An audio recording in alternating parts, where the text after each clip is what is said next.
Hello दोस्तों, मेरा नाम कमलेश कुमार है और मैं आज को बताने वाला हूँ करंट अफेयर्स। तो चलिए स्टार्ट करते हैं। क्वेश्चन नंबर 1, हाल ही में विश्व वन्यजीव दिवस कब मनाया गया? तो आपका सही आंसर हो जाएगा ऑप्शन नंबर सी, 3 मार्च। हाल ही में विश्व वन्यजीव दिवस 3 मार्च को मनाया गया। अब ये विश्व वन्यजीव दिवस मनाया क्यों जाता है? तो पृथ्वी पर मौजूद वन्य जीवों और वनस्पतियों को समर्पित है। वे हमारे जीवन और विकास के लिए कितने ज़रूरी हैं, इससे लोगों को अवगत और जागरूक करने के लिए हर साल 3 मार्च को विश्व वन्यजीव दिवस मनाया जाता है। जैव विविधता की समृद्धि ही धरती को रहने और जीवन यापन के योग्य बनाती है।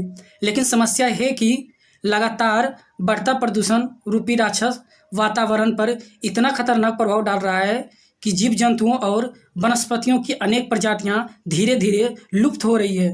भारत में इस समय 900 से भी ज़्यादा दुर्लभ प्रजातियां खतरे में बताई जा रही है।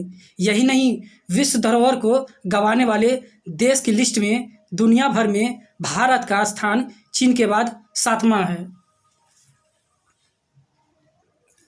क्वेश्चन नंबर 2, हाल ही में भारत और किस देश ने दोनों देशों के बीच एक हॉटलाइन स्थापित करने को लेकर बनी सहमति की घोषणा की है?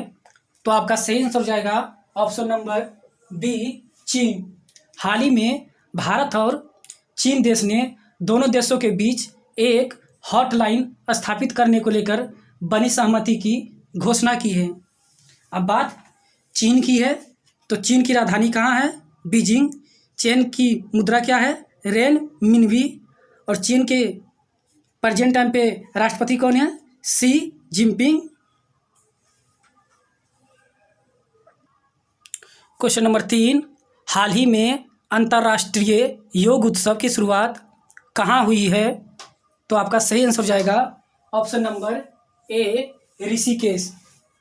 हाल ही में अंतर्राष्ट्रीय योग उत्सव की शुरुआत ऋषिकेश में हुई है। क्वेश्चन नंबर 4, हाल ही में किस राज्य में प्रधानमंत्री मोदी ने 1000 मेगावाट की नेबेली थर्मल पावर प्रोजेक्ट का उद्घाटन किया है? तो आपका सही आंसर हो जाएगा ऑप्शन नंबर डी, तमिलनाडु। हाल ही में तमिलनाडु राज्य में प्रधानमंत्री मोदी ने 1000 मेगावाट की नेबेली थर्मल पावर प्रोजेक्ट का उद्घाटन किया। अब बात तमिलनाडु की है, तो तमिलनाडु की राजधानी कहाँ है? चेन्नई। तमिलनाडु के मुख्यमंत्री कौन है? एडापट्टी के पनाली स्वामी। तमिलनाडु के राज्यपाल कौन है? बनवारी लाल पुरोहित। और डिंडिकुला ताला, कडांगी साड़ी और पंच तीर्थम प्रसाद को जीआई टैग दिया गया। गुड गवर्नेंस इंडेक्स बाजार कर्ज के मामले में दुनिया तमिलनाडु टॉप पर है।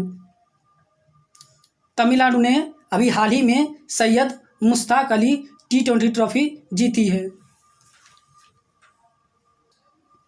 Question number 5, global bio India 2021 का उद्घाटन किसने किया?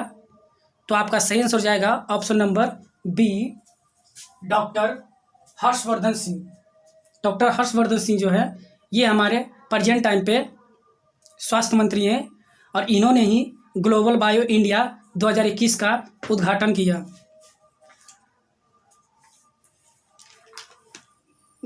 ग्लोबल बायो इंडिया कार्यक्रम का आयोजन भारत को एक उभरते हुए इनोवेशन हब और वैश्विक स्तर पर जैव विनिर्माण हब की मान्यता प्रदान करने के उद्देश्य से किया जा रहा है। यह आत्मनिर्भर भारत पहल, बायोटेक, नवाचार, पारिस्थितिकी तंत्र, मेक इन इंडिया को बढ़ावा देगा। ग्लोबल बायो इंडिया 2021 का थीम क्या है? तो transforming lifes along with the tagline bio sciences to bio economy. इसको हिंदी में क्या कहते हैं? टैगिंग बायो साइंसेस के साथ साथ जैव अर्थव्यवस्था में जीवन बदलना। क्वेश्चन नंबर 6, हाल ही में NHRC ने ओडिशा और छत्तीसगढ़ राज्यों को किस बांध के कारण लोगों के विस्थापन को लेकर नोटिस जारी किया गया। तो आपका सही आंसर हो जाएगा ऑप्शन नंबर ए, हीराकुंड बांध। हाल ही में NHRC ने उड़ीसा और छत्तीसगढ़ राज्यों को हीराकुंड बांध के कारण लोगों के विस्थापन को लेकर नोटिस जारी किया गया। अब ये नोटिस जारी क्यों किया गया?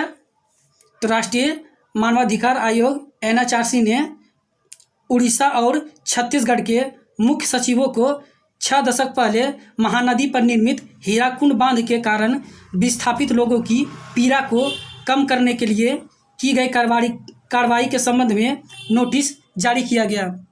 हीराकुंड बांध के निर्माण के कारण लगभग 111 गांव डूब गया और लगभग 22,000 परिवार इससे प्रभावित हुए, जबकि लगभग 19,000 परिवार विस्थापित हो गए थे।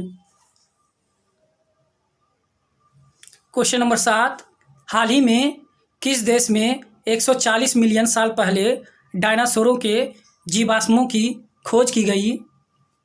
तो आपका सही आंसर हो जाएगा ऑप्शन नंबर सी, अर्जेंटीना। हाल ही में अर्जेंटीना देश में 140 मिलियन साल पहले डायनासोरों के जीवाश्मों की खोज की गई। अब बात अर्जेंटीना की है, तो अर्जेंटीना की राजधानी कहाँ है? Buenos Aires. अर्जेंटीना की मुद्रा क्या है?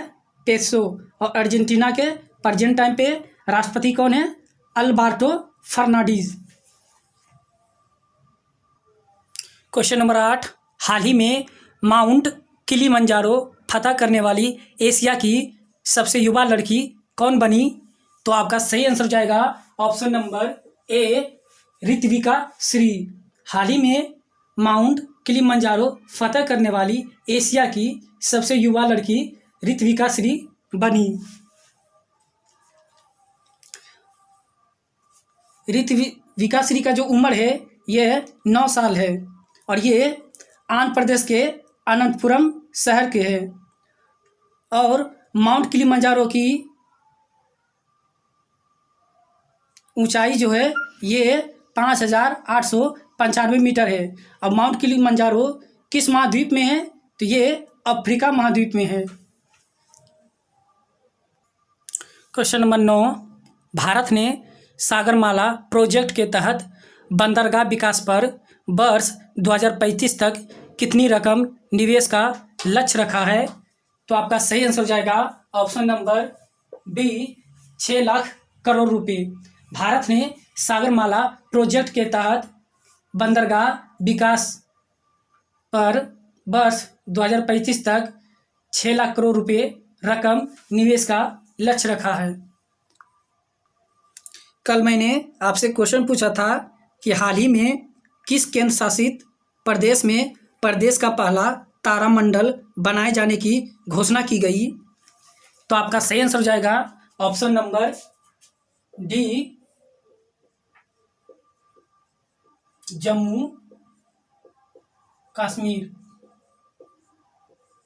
आपके लिए आज का क्वेश्चन है, इंस्टाग्राम पर 100 मिलियन फॉलोअर्स पाने वाले दुनिया के पहले क्रिकेटर कौन बने? अगर आपको याद है तो कमेंट बॉक्स में लिख के जवाब दे सकते हैं।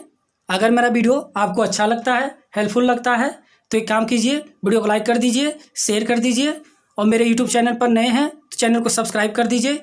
बाजू में बेल आइकन घंटी है, उसको दबा करके ऑल का ऑप्शन सेलेक्ट कर लीजिए ताकि नए नए वीडियो के नोटिफिकेशन आपको मिलते रहें। आज के लिए बस इतना ही।